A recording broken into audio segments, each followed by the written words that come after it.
Selamat pagi. Perkenalkan, nama saya Alfian Sahriyandi. Kami dari kelompok 7 dari kelas A7DA yang beranggotakan Irmawati Irawan dengan NIM 270246647 sebagai ketua kelompok. Kemudian saya sendiri Alfian Sahriyandi dengan NIM 2702466620304.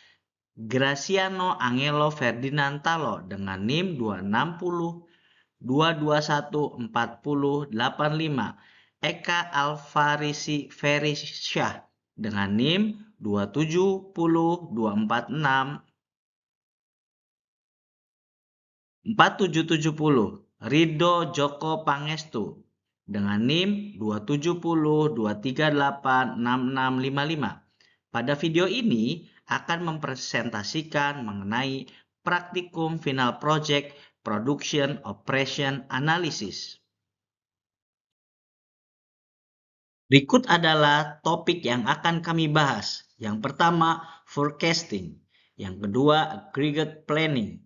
Yang ketiga, bill of materials. Yang keempat, master production scheduling. Yang kelima, material requirement planning. Yang keenam, lot sizing. Yang ketujuh, inventory control subject to know demand. Yang kedelapan, operation scheduling. Forecasting atau peramalan, proses memperkirakan atau meramalkan nilai-nilai di masa depan dengan memanfaatkan data historis, tren, serta pola yang telah terjadi sebelumnya. Tujuan utamanya adalah memberikan gambaran mengenai kemungkinan kondisi yang akan datang berdasarkan informasi masa lalu. Dalam proyek ini, data diambil dari La Familia Bike dengan dua varian warna, green bike dan yellow bike. Berdasarkan data historis, penjualan sepeda La Familia dari tahun 2019 hingga 2021 menunjukkan tren peningkatan yang signifikan sesuai dengan tabel dengan catatan nilai total sales diambil dari green bike, yaitu green bike ditambah dengan total 3 NIM, ya, menghasilkan nilai total sales. Dalam menganalisa forecasting, kami menggunakan 4 metode. Yang pertama, metode TSD, Time Series Decomposition. Yang kedua, metode Moving Average atau MA. Yang ketiga, metode Holtz. Yang keempat, metode Winter. Hasil perhitungan forecasting yang dilakukan dengan menggunakan metode TSD, Time Series Decomposition, dapat dilihat pada tabel forecasting dengan metode TSD 2019 hingga Desember 2021. Dan gambar grafik sales pada periode Januari 2019 hingga Desember 2021. Berdasarkan hasil peramalan dengan metode Time Series Decomposition atau TSD, diketahui bahwa penjualan family bag memiliki nilai dasar level sebesar 59.650 unit dengan pertumbuhan sekitar 756 per periode. Hal ini menunjukkan adanya kecenderungan peningkatan penjualan dari tahun ke tahun. Dari analisa indeks musiman, pola musiman tidak terlalu signifikan, namun terlihat bahwa pada kuartal kedua terjadi peningkatan sebesar 4%, sedangkan pada kuartal keempat cenderung mengalami sedikit penurunan, sekitar 3% dibandingkan periode lainnya. Akurasi model dapat dikatakan baik dengan rata-rata MAP 5%. Yang berarti tingkat kesalahan prediksi peramalan cukup andal. Dan nilai MAD sebesar 3047 menunjukkan bahwa rata-rata penyimpangan antara data aktual dan data hasil prediksi sekitar 3000 unit. Berikut adalah hasil perhitungan forecasting yang dilakukan dengan metode average. Dapat dilihat pada tabel forecasting dengan metode average 2019 hingga Desember 2021 dan gambar grafik metode MA dari periode Januari 2019 hingga Desember 2021. Berdasarkan peramalan menggunakan metode moving average, pola penjualan La Familia baik dari tahun 2019 hingga 2021 menunjukkan tren peningkatan yang cukup konsisten. Dengan nilai peramalan dihitung dengan menggunakan rata-rata data historis dalam periode tertentu, sehingga hasilnya cenderung lebih halus dibandingkan data aktual. Dari hasil perhitungan diperoleh nilai MAP 2,27%. Dan average MAD sebesar 1617,93. Nilai MAP yang rendah ini menunjukkan metode moving average memiliki tingkat akurasi yang sangat baik dalam memprediksi penjualan. Hasil perhitungan forecasting yang dilakukan dengan menggunakan metode Holtz dapat dilihat pada tabel forecasting dengan metode Holtz 2019 hingga Desember 2021. Peramalan La Familia baik dengan metode Holtz menggunakan parameter alfa 0,1 dan beta 0,1 menunjukkan hasil yang cukup baik dalam mengikuti tren dan histori.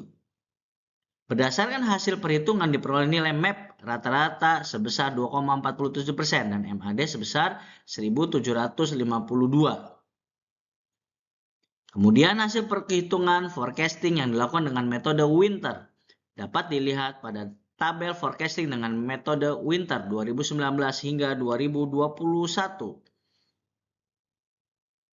Berdasarkan hasil peramalan dengan metode Winters, pola penjualan La Familia baik ditangkap dengan baik karena metode ini mampu memperhitungkan faktor level, tren, dan musiman sekaligus dengan parameter alfa 0,5, beta 0,5, dan gamma 0,5. Model ini menunjukkan tingkat akurasi yang cukup tinggi.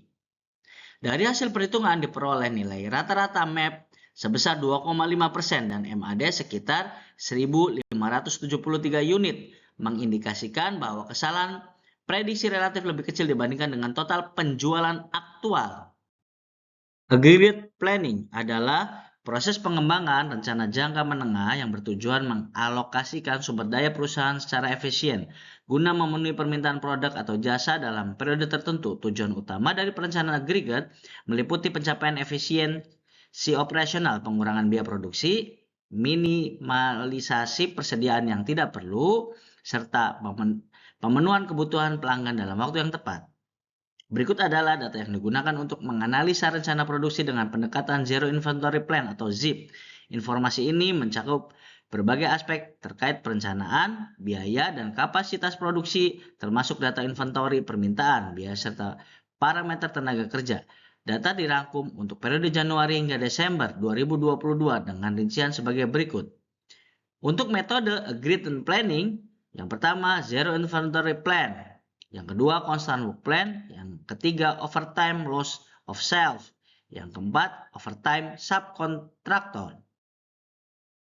Berdasarkan analisa keempat metode yang digunakan dapat disimpulkan bahwa overtime dan loss of sales merupakan alternatif dengan total biaya paling rendah dengan nilai 250.663.663.620. Nah, selanjutnya modul Bill of Materials. Jadi pada proses perakitan La Familia baik ini melibatkan 12 komponen utama dengan tingkat kompleksitas yang tinggi, sehingga memerlukan pengelolaan waktu dan kualitas yang cermat, terutama pada bagian roda yaitu spoke and rim. Nah, struktur perakitan ini sendiri terdiri dari beberapa tingkatan rakitan dari SSA hingga final assembly yang dilakukan secara bertahap dan sistematis. Urutan kerja ini juga sangat penting untuk menjaga efisiensi dan ketepatan waktu produksi.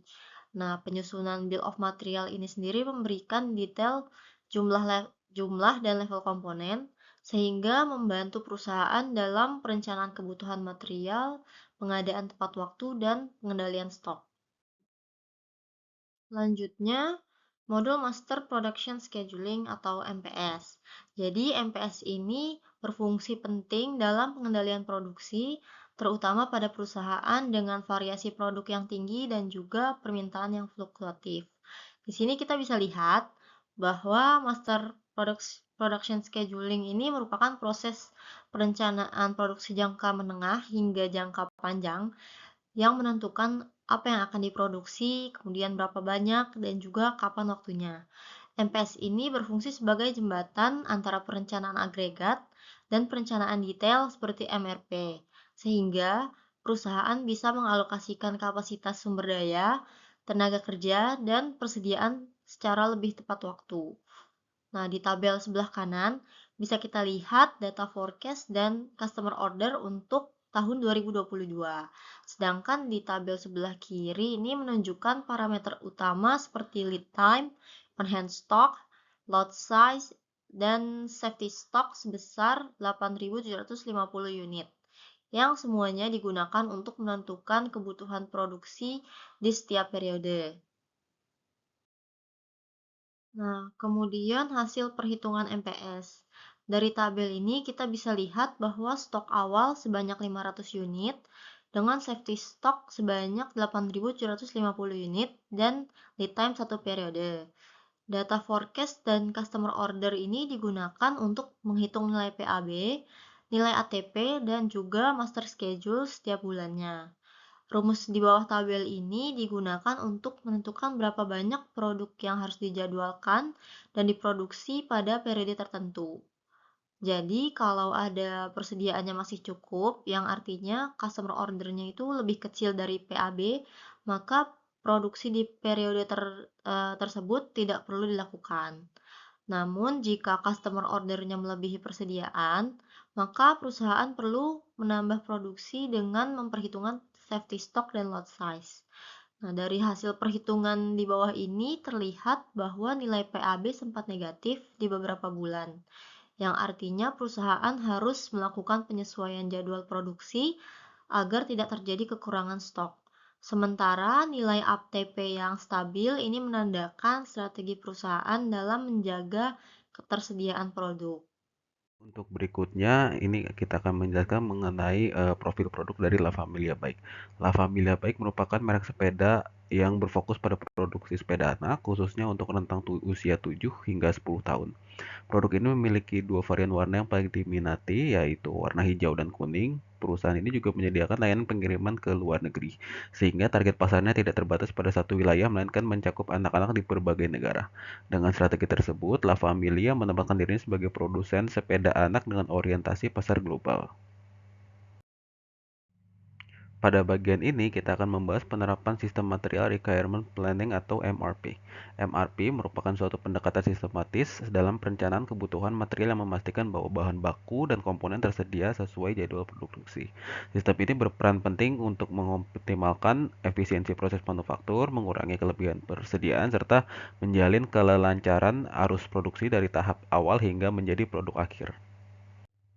Lalu pada bagian ini memuat data utama yang menjadi dasar dalam MRP, yaitu Master Production Schedule atau MPS, Bill of Materials atau BOM, serta Inventory Record. Melalui ketiga data tersebut, perusahaan dapat melakukan perencanaan kebutuhan material secara akurat. Proses ini mencakup perhitungan jumlah bahan yang dibutuhkan, penentuan waktu pemesanan, serta penerimaan material agar produksi berjalan sesuai target dan tanpa hambatan suplai. Slide berikutnya merupakan hasil perhitungan MRP. Pada tahap akhir dilakukan perhitungan MRP setiap komponen utama dalam subkomponen produk La Familia Bike, seperti tire dan rim seperti yang bisa dilihat. Analisis ini dimulai dari tingkat sub-assembly hingga produk akhir dengan tujuan memperoleh informasi yang tepat mengenai jumlah kebutuhan dan waktu ketersediaan setiap material. Dengan demikian, sistem MRP membantu perusahaan dalam merencanakan produksi secara efisien, menghindari keterlambatan, dan memastikan ketersediaan bahan sesuai dengan jadwal manufaktur. Baik, selanjutnya saya akan menjelaskan. Saya Ridho Pangestu, NIM 2700238 menjelaskan terkait lot sizing. Lot sizing ini merupakan proses penentuan jumlah optimal dan pesanan produksi atau pembelian bahan baku dalam suatu periode tertentu dengan tujuan untuk menyeimbangkan antara biaya pemesanan, biaya penyimpanan, dan biaya produksi. Ini data kita setiap komponen dari Desember 2021 hingga November 2022. Lalu selanjutnya adalah inventory control subject to demand.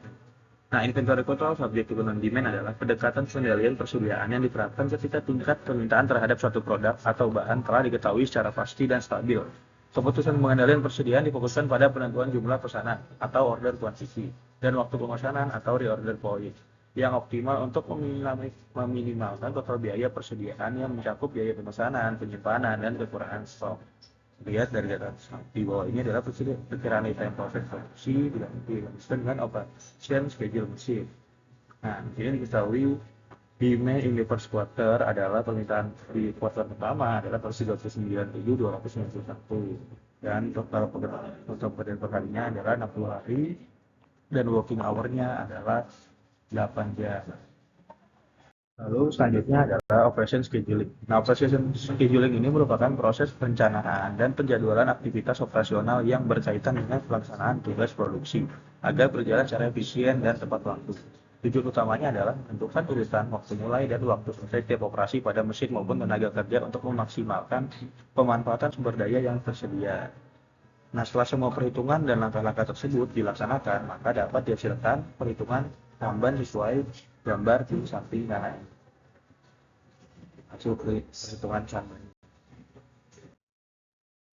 Dari hasil perhitungan tambahan sebelumnya dilakukan juga perhitungan linggo yang dimana dilakukan perhitungan sebagai berikut: 85 kali 5.067.381 rupiah sama dengan 430.327.385 rupiah dengan keterangan 85 merupakan jumlah pekerja optimal yang dihasilkan dari perhitungan linggo dan 5.067.381 rupiah merupakan gaji karyawan yang dapat diperoleh dari cash tadi. Jadi total salarinya adalah 430.327.385 rupiah. Berikut yang dapat kami sampaikan dari Grup 7. Terima kasih.